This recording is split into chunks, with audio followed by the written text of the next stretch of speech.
नमस्कार, मी स्वाती सकपाळ. आपण पाहत आहात जनादेश वृत्तवाहिनी. पाहूया आजच्या काही ठळक घडामोडी.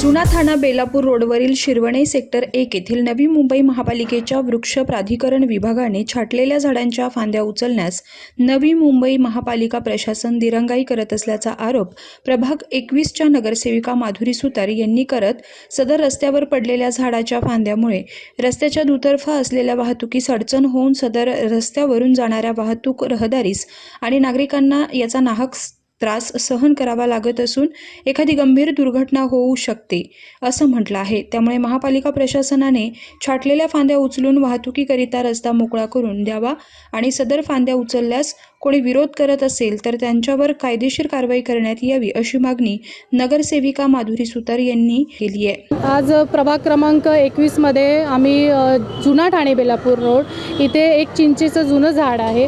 त्या चिंचेच्या झाडाखाली MSEBच्या विद्युत वाहिन्या मोठ्या प्रमाणावर त्या झाडांमध्ये गुंतागुंत असल्यामुळे तुम्ही पाहत असाल माझ्या मागेच एक पोल आहे. त्या पोलच्या इथे एक DP आहे. ती जसा नवी मुंबईमध्ये पाऊस सुरू झाला तेव्हा त्या झाडाच्या फांद्या हलायच्या आणि त्याच्यामुळे स्पार्क व्हायचं आणि मोठा एक स्फोटही तिथे झाला.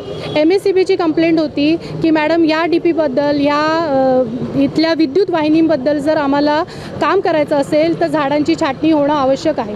त्या दृष्टिकोनातून वृक्ष प्राधिकरण अधिकारी, संबंधित विभाग अधिकारी असो, रोहेकर साहेब असो, जे काही वृक्ष प्राधिकरणाशी निगडीत अधिकारी असो त्यांच्याशी आम्ही पाठपुरावा केला. त्यांना विनंती केली की झाडांची जिथे पण प्रभाग क्रमांक 21 मध्ये जिथे पण धोकादायक झाडं असतील त्या झाडांची छाटणी करून घ्यावी. आपलं प्राधिकरण वृक्ष प्राधिकरणाने खूप छान प्रकारे आम्हाला सहकार्य केलं.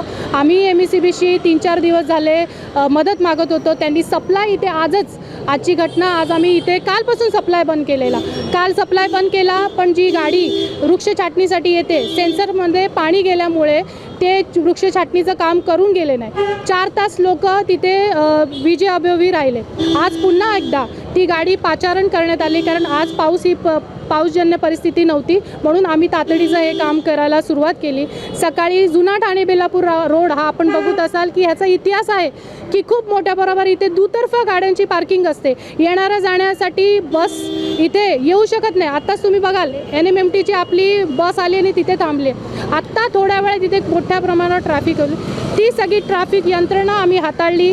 MSEBशी कॉन्टॅक्ट करून त्यांना बोलवलं. विद्युत प्रवाह खंडित करून वृक्ष छाटणी आपण पाहत असाल की झाडांची फांद्यांची छाटणी केलेली आहे.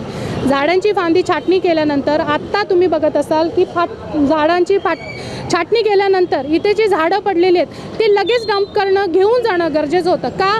तुम्ही बघताय इथून नागरिक येत आहेत, नागरिकांची वर्दळ आहे, वाहनांची वर्दळ आहे. एखादा जर अपघात इथे घडला झाडांच्या दोन्ही ठिकाणी, ना फुटपाथवर आहे, मेन रोडवर आहे, महानगरपालिकेच्या मेन रोडवर झाडं आहेत, दोन्ही साईडला झाडं आहेत. असं असताना प्रशासनाने तत्काळ कारवाई करायला पाहिजे होती. सन्माननीय विभाग अधिकारी बाबर मॅडम इथे आलेले. आमचं एवढंच म्हणणं आहे ठाणे बेलापूर रोड इथलं जे नागरिक आहेत त्यांच्यासाठी हा रस्ता मोकळा करावा, ही झाडं उचलून नेण्यात यावी. त्याचबरोबर MSEBने जो स्फोट झाला तेव्हा हे सन्माननीय सुतार साहेब आहेत, त्यांच्या घरामध्ये गिझर जळला, त्यांचे लाईट जळले, त्यांचे पंखे जळले, यांची कंप्लेंट होती.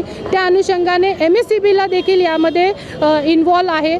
तरी नागरिकांच्या ज्या काही प्राथमिक गरजा आहेत त्या प्रशासनाने तत्काळ दूर केल्या पाहिजे. असं नागरिकांना ट्रॅफिक म्हणा किंवा अडथळा जाणं येण्यासाठी हे करून देऊ नये. प्रशासनाला विनंती आहे की त्यांनी त्यांचं काम चोख बजावावं आणि त्यांचं काम करण्यासाठी त्यांना कोण अटकाव करत असेल, त्यांना कोण मज्जाव करत असेल तर त्याच्याबद्दलची कंप्लेंट त्यांनी आयुक्तांकडे किंवा संबंधित आपलं पोलीस प्रशासन देखील आहे त्यांचं सहकार्य मागावं. सन्माननीय महापौर मॅडम आहेत त्यांचंही सहकार्य तुम्ही मागावं आणि तुम्हाला यंत्रणामध्ये कुठे कमतरता येत असेल, काही अडथळा जाणवत असेल तर ते तुम्ही वरती कळवा वरिष्ठांना. फक्त लोकप्रतिनिधी प्रभागाचं नगरसेवक म्हणून आमची जिम्मेदारी आहे ती आम्ही पार पडतोय, पण प्रशासनाने पण आम्हाला सहकार्य करावे. धन्यवाद. पाऊस गोस पडत होता त्याच्यामुळे समोरचा पोल दिसतोय त्या पोलवर फांद्या लागून बॉम्ब स्फोट कसा होतो तसे स्फोट होत होते.